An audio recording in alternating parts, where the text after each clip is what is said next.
I'm continuing now after an interruption. When this couple in other years came to visit Aunt Jenny with no baby at all, Selena remembered feeling curious but unconcerned. Being a teenager, Selena did not spend a lot of time thinking about it. However, now that she was an adult, it was another story to add to her heap of mysteries. She did wonder where the people and their children lived, and if they'd come again. Do they live in this neighborhood? I haven't met up with them in my walks. The last time they visited, Selena overheard her Aunt Jenny talking to them, just prior to her being asked to take the dishes away into the kitchen. Aunt Jenny was crying and saying, "Please, will you come back for another visit sooner?" Selena did not hear what the young couple answered, but she clearly heard her aunt's forlorn response. "All right, I will see you there then." I will see you there then? Where would she see them? Here in Ottawa? Was she going somewhere? Am I going somewhere? Now, with her memory flashing back to these mysterious visits, Selena had questions in her mind. She remembered coming from the kitchen only a few minutes later and being surprised that the young couple had left. I didn't hear the creaky door open. After each visit, Aunt Jenny is needy of me. Their last visit made her sad again. What do they have to do with Aunt Jenny? Why do they make her sad? What the heck? So into a lot of chapters later than I missed some. So maybe there's a mystery going on. What the blazes is happening here? She shouted to no one present. What have I gotten into? What the heck? I can't be losing my mind. Selena found herself plopped on a bedroom stool. Her eyes were closed tight. She took a deep breath, and then another. She opened her eyes, started again at the beginning of the album, turning page after page, again becoming overwhelmed, her breath coming in small gasps. Selena turned the last page. She felt panic-stricken. Where has my scientific mind gone? These photos aren't possible. She closed her eyes, shook her head to clear it. Opening her eyes, she glanced around the bedroom. Her gaze settled on the closet door. She was stunned that her aunt's closet door stood a few inches ajar. I'm not supposed to look in there. Surprised and sitting still but keeping her gaze glued on the closet, Selena slowly became aware that through the opening between the rows of her aunt's clothing, there was another door at the back of the closet. Oh my gosh. Now what? Is my mind playing tricks on me? My aunt's closet door is never open. After the shock of these photos, I'm not certain I want to see anything more. But what's that second door? Aware she should not be snooping, but curiosity compelling her forward, she pushed the clothes aside further, and there indeed was a door. Finding the knob and attempting to turn it, she discovered that the door was locked. Of course it's locked. This is what Aunt Jenny doesn't want me to see. Where does this door lead? Still unable to stop herself, she reached up above the door frame to see if a key was there, as above other doorways in the house. Selena did not find a key. Glancing around, she saw beside her a huge ornate lion ornament, an ornament I've never seen before. She reached in, and again no key. With her fingers still in the mouth of the lion, Selena had an image of her aunt's face looking as fierce as the lion, admonishing her. She realized with a jolt what she was doing. I can't do this. It's a real, actual, not imagined mystery. It'll take some thinking about how to approach Aunt Jenny since she guards her life stories so closely. I must know. When her aunt arrived home, Selena was eager to approach her. However, she could see that she would need to wait until tomorrow. Her Aunt Jenny was very distant and distracted. She was obviously upset, and Selena did not want to upset her further. Her aunt barely ate her supper. Aunt Jenny, how did your appointment go today? Is everything okay? It's nothing, Selena. I will be fine. I am tired from too much researching my book today. That is all. Then her aunt excused herself and practiced expression that followed no further conversation. I think that was a wince of pain. What? Discomfort? And this entry was added to her diary later. I found a photo album today. This can be added to my mysteries. The house decor is not possible. These pictures show a different rug and wallpaper. Then on we go, just a short little blurb here after something that she's discovered, and she's off for a walk. That solitary thought made her shiver. She momentarily felt cold herself. Winter was over, but there seemed a chill in the air, a chill inside her. Winter is gone, spring is here, the air is fresh, skies are clear. It is a time to go to see every one who is dear to me. But as I go from place to place, I miss the still familiar face. Paragraph or two on. Did Aunt Jenny ever sit at this massive desk? It's made of steel. There was a large key on top of the desk. Momentarily feeling as though in a fairy tale, Selena slowly walked over to that key, picked it up, and just held it in the palm of her hand, solemn and paralyzed. Should I trespass even more into Aunt Jenny's room? Do I have the energy for this? So many emotions. I shouldn't be here. I could leave now and come back to the room and closets tomorrow. Not a chance. Mindlessly looking down at the desk, she noticed the keyhole, placed the key that she held in her hand into the keyhole and turned the key. Selena slid the roll-top lid up slowly, as though she was afraid of what would be inside. In her imagination, she thought, something could jump out at me. As she moved the lid up, it lifted up, and inside was a peculiar sort of machine with a monitor. Selena stepped back, amazed. A computer? An old computer.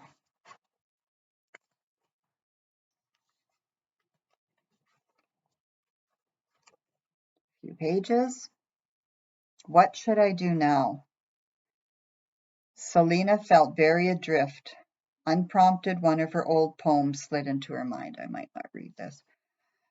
You are traveling over a strange wide world, then comes a feeling of being suddenly hurled from one cloud to a star in an unexplainable calm, as though God had taken you in his palm, making you feel safe as if you were asleep with thoughts of peace while in a dream so deep.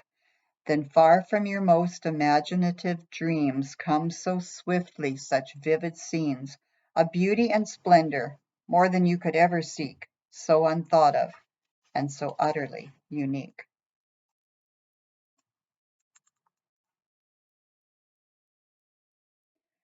So further on, the thought was said in a commanding tone that was meant to be respected. It was just as Aunt Jenny would say it, authoritative and decisive. Selena put her head back on the chaise lounge and astonishingly fell asleep with the calming release of those words. Nearly 20 minutes later, a clap of thunder vibrated throughout the room. Selena woke up feeling odd. Why am I in my Aunt Jenny's room? What was that nightmare I just had? Unusually, the dream did not melt away as dreams tended to do. Remembering what transpired prior to her fitful sleep, Selena startled, wide awake. That was no dream. How could I possibly have fallen asleep? With so much going on, her mind was in a whirl. Here's a little tidbit of a pet. Ruff, ruff. Rufus was getting drenched from the rain, and he looked accusingly at Selena as though she were holding the water hose on him.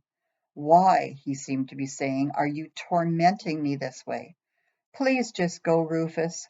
Off he unwillingly went, and he scurried back inside just as thunder rattled the house. He shook water all over from that garden hose onto Selena, and she grabbed his towel and rubbed him until he was decently dry. Good boy, Rufus. Now you look completely like Curly Joe. Here's a doggy treat and a bone. Going on, they're playing a game, and the game is called Two Truths and a Lie. And people would love that game. So it's gone on for a little bit. Each of the remaining friends moved, repositioned their chairs, and they agreed that they would take a little break for some munchies and drinks. Minutes later, laughing a little nervously at what had transpired and eager to hear what other revelations might be made, they sat down chuckling. Colleen began again. All right, write down your score. 0 if you got it wrong. 1 point if you were correct. Still having the odd giggle, they complied. Laura didn't take her turn. I wonder what her truths and a lie are, questioned Austin aloud. Could that be why she needed to leave before her turn? Selena looked at him sharply, hoping he didn't know Laura's true relationship with Theodore and spoil it for the couple. I'm sure it was nothing nosy. My turn, then. I'm not sure I can outdo my two-faced brother. A long way in. Selena wanted to touch everything in the room. She marveled at the headboard, the dresser, all my father's. And she stayed for a long while smelling the scent of her father and imagining the whiff of perfume in the closet. What was his life like prior to leaving for university and marrying her mother? She searched for anything of her mother's, but nothing was left in the room. Upright in the closet, though, was a cot with a gorgeous blanket made out of triangle-shaped pieces, hand-sewn with the tiniest stitches.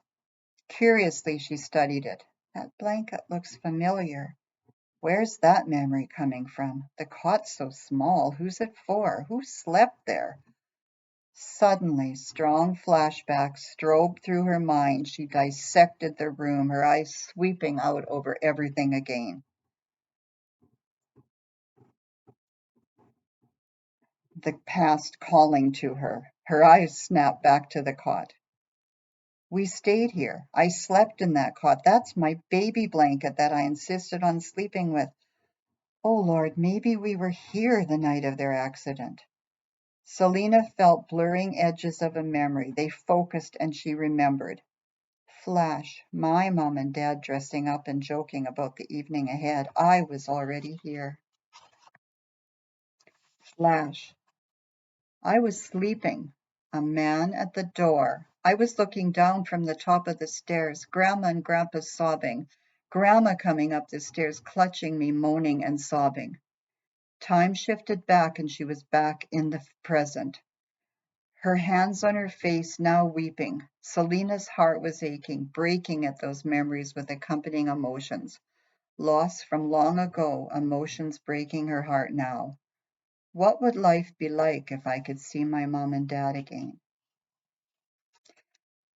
The next morning, Selena was still mulling over her memories initiated by the cot. I was already here the night my mother and father died. I was here with my Grandma and Grandpa Jenkins, not brought here after, was already here. I didn't remember. That revelation had left her motionless. The memories settled on her. Why hadn't I remembered this before? It took seeing the cot, my cot, to shock a memory into me. It was a few minutes before Selena gathered her thoughts, stopped the ruminating, the sensations running away in so many different directions. Speaking as though to her Aunt Jenny, she said softly, all the things that you didn't tell me, Aunt Jenny. Why? I'll never find out more from you now to understand why I was kept in the dark about so many things. Everything. I was here. I remember my mother and father laughing, getting ready to leave for an evening out. Grandpa and Grandma sobbing.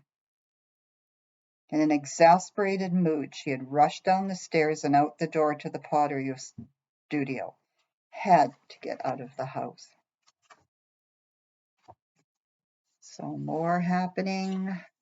Maybe letters were read. Selena had so many thoughts rushing through her head. Give me the strength not to collapse. Colleen said I was strong. I'd have to be strong not to have totally been outdone by all of this. Done in by all of this. My head is spinning again, and with all it has to take in lately. I pinched myself and I'm still awake. Have I been blind? How could all of this been going on for all these years and I was oblivious? Quite a bit more passes through. Selena drifted down the rest of the stairs. She hoped she was anonymous in the crowd. It was obvious a lot of entertaining had already happened as she observed plates in the sink, used glasses and napkins strewn here and there. She noticed a couple of people tidying the kitchen area. Her primary focus was on the couple on the couch. Selena saw the picture-perfect couple sitting side by side, arms around each other and whispering, standing transfixed, fascinated, emotional. She wanted to run to them. They were only 10 steps away, a short distance, yet an eternity, close, yet so far from her. On, she and a friend are at a restaurant. If you're certain, and I've a story to tell you, I said that I usually am honest. On this one instant, I wasn't, but only by omission. At that moment, they were interrupted by the waiter again, refilling their glasses and asking if there was anything else he could get for them.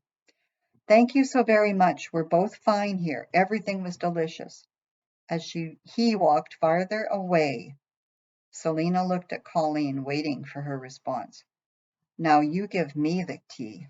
Laughing, Colleen replied with a bemused expression. For a long time I didn't realize that you didn't know blank and I had been dating for 18 months prior to you coming to work at the clinic. Selena sat back in her chair, her mouth slightly open. I said I didn't know you didn't know. Colleen gave Selena a look, questioning her feelings. But lately he's baffled me. He's taken me out for supper and lunches a few times. I can tell he enjoys each time. I don't know if he wants to date you or me. I moved medical practices to be closer to my new house. I still feel very strongly about him. Are you interested in dating him? I really need to know your true feelings.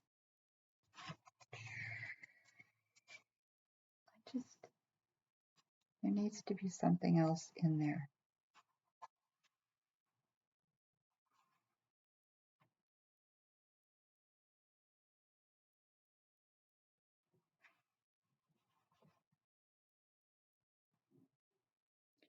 So here's a little bit I will add in. Standing erect and displaying his firefighter muscles, Austin seemed to sneer. Yeah, sure, I'm pleased to meet you too. My mom said there was some guy driving Selena home from somewhere. It's good that you heard so much about me. You'll know that I'm Selena's boyfriend. I've known her since we were kids. We've just resumed dating, which we started in high school. It was good of you to drive Selena home and help wrangle Rufus and Kaylee, but you must be on your way now, right? Okay, and then there's quite a long poem that is only a description of someone's son, and he's a character in the story. So, child, where are you? Where is the child that I remember? The child that was happy to be near. I used to know who you were. You were the sun and the stars. You were the happy, sunny boy who cheered my heart and soul. I used to know who you were.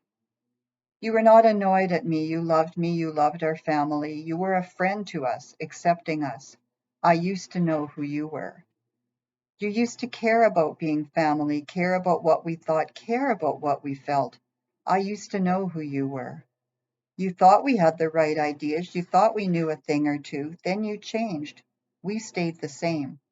I used to know who you were.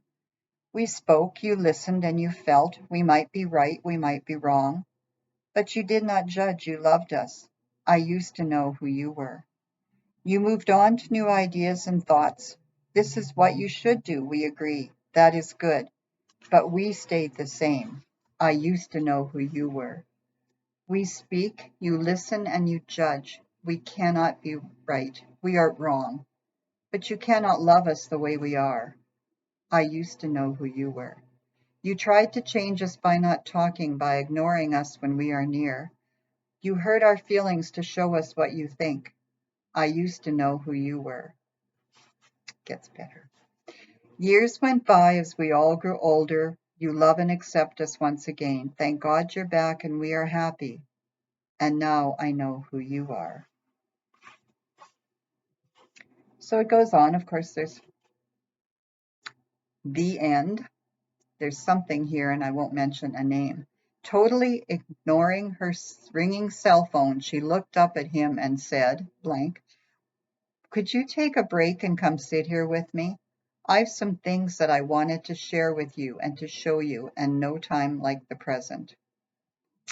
The end. And then there's speech patterns. When I started the book, a little bit about me, permissions.